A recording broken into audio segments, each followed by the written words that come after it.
This woman lost her house and lived in poverty for almost a decade. I felt I was being punished and I didn't commit a crime. I had so many rights removed. And this man was committed to a nursing home, his house cleared of all his possessions. I lost my business, I lost all my personal gear, and everything else was taken off me. These people want to show their faces and tell how they suffered under Queensland's Public Trustee, but it's illegal to do so. And they're not alone. There are more than 46,000 people whose lives are controlled by public guardians and trustees around the country. It happens when a tribunal finds that someone no longer has capacity to make decisions because of a cognitive disability. That's when the tribunal can appoint a public guardian to take care of their accommodation and medical decisions, and a public trustee to manage their finances. Hundreds of these people and their families have written to the ABC complaining that they have suffered financially and psychologically because of these state agencies. But we can't tell you their stories because throughout Australia, except the ACT, it's a criminal offence to identify them. If we do, the ABC could face fines and I could be jailed. So today, we're here at Queensland's Civil and Administrative Tribunal asking that they lift the ban on 2 of those people so we can tell their stories. All ready to go. Okay, let's go. Okay. It's only the second time this has been done in the tribunal's history. We weren't allowed to film, but we argued that their stories raised issues of human rights, and identifying them was in the public interest. After an hour-long hearing, the tribunal said it was important that matters relating to vulnerable Queenslanders are reported. This includes matters by the public trustee. Citing the Human Rights Act, it said it was reasonable and justified to allow the ABC to identify them. The tribunal lifted the gag orders. Now the ABC can name Fran McCarthy and Peter Hansen and tell their stories for the first time. Bye-bye. Well, good. At long last, we've done something. Good. Congratulations. Mate. Don't fall over on me now. Very good. I would not want what happened to me to happen to anybody else in this country.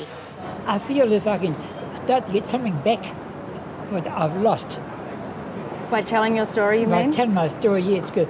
Everything was taken off me. Everything I earned was taken away from me. Even the bank account was taken off me. I lost so much.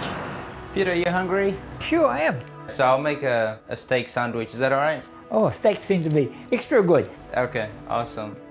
Peter Hansen lives in Brisbane with his flatmate Barham. Almost ready.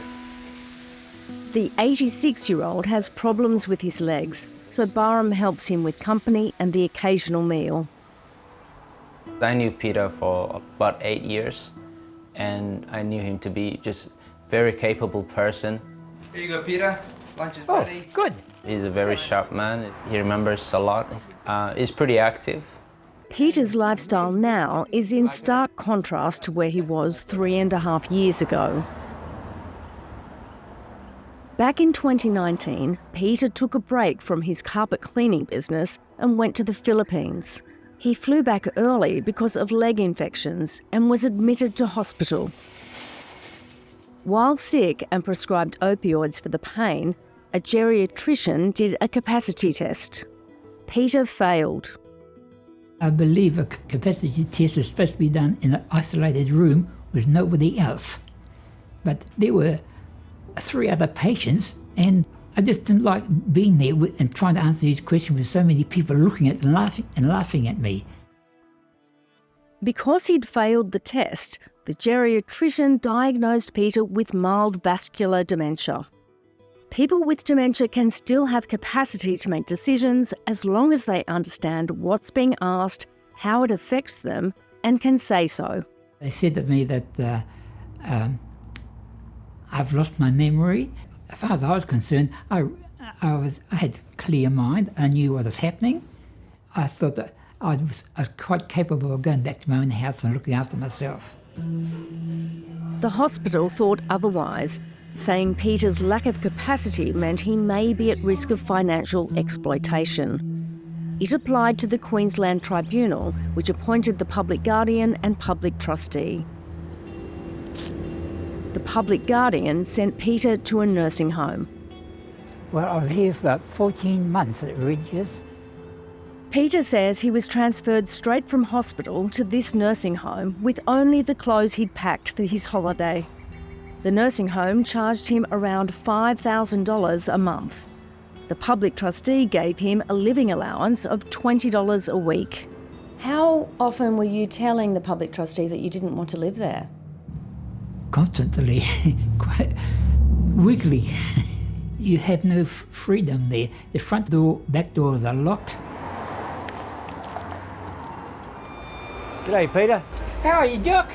Peter's friend, Jock Smith, was worried when he didn't return from his trip. Have a biscuit anyway. We were going desperate, and I put an advert on Facebook saying, anyone know the whereabouts of Peter Hansen, please contact me on this number urgently. He was shocked when he learned of the hospital's actions and how Peter was forced into aged care. They knew the medication he was on, still came up to that decision. No, sorry. He's got more upstairs than what I got. I mean, he was not allowed out. Peter's got a very active mind, and he was sat in front of a TV and told, don't move. No, that's prisoner. Yeah. That's incarceration.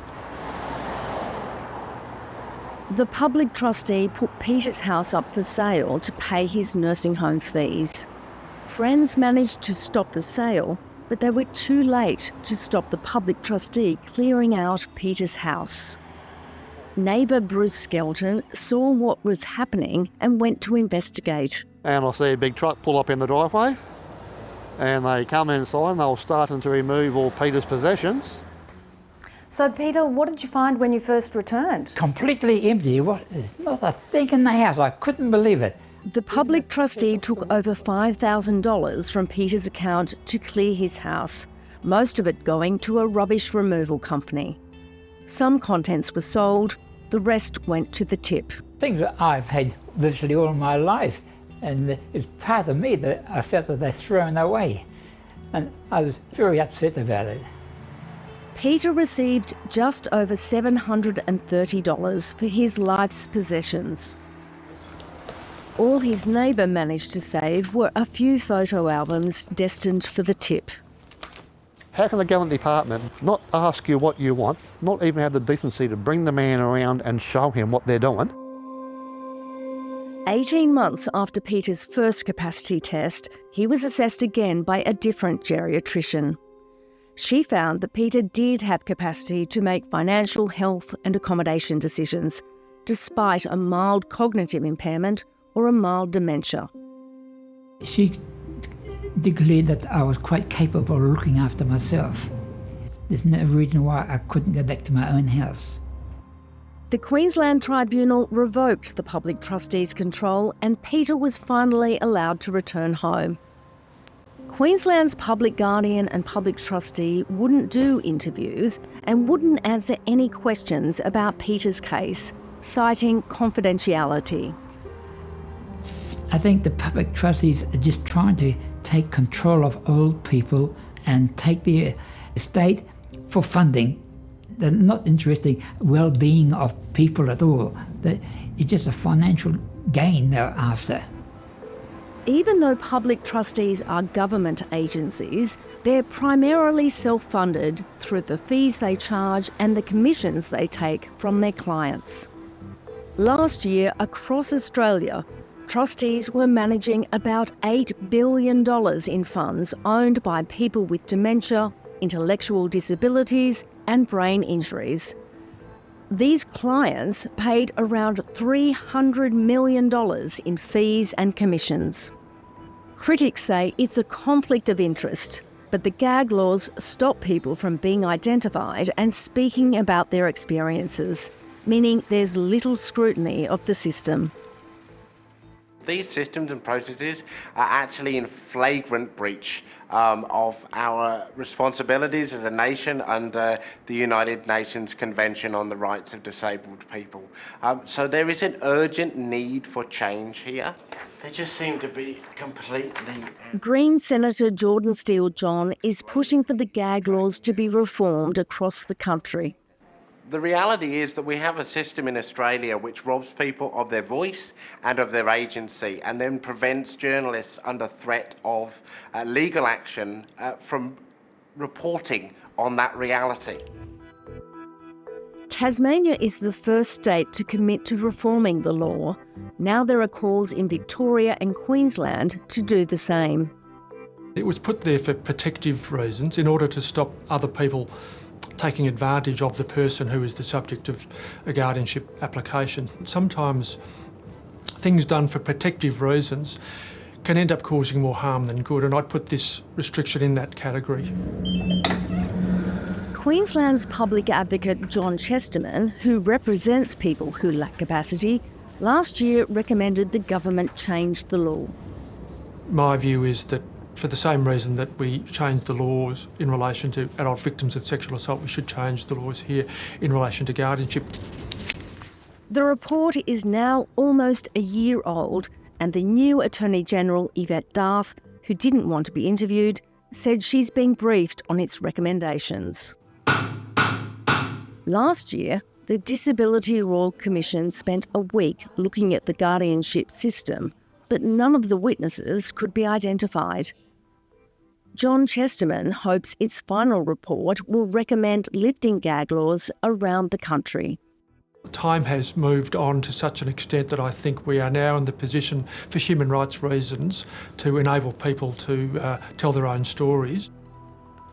Peter Hansen is still in shock that the state took away his freedom and his possessions. He's taking legal action for false imprisonment and financial damages. I'll have to get reimbursement. It's thousands of dollars that they've taken off me. I thought the Public Trustees was there to help you, not take things off you.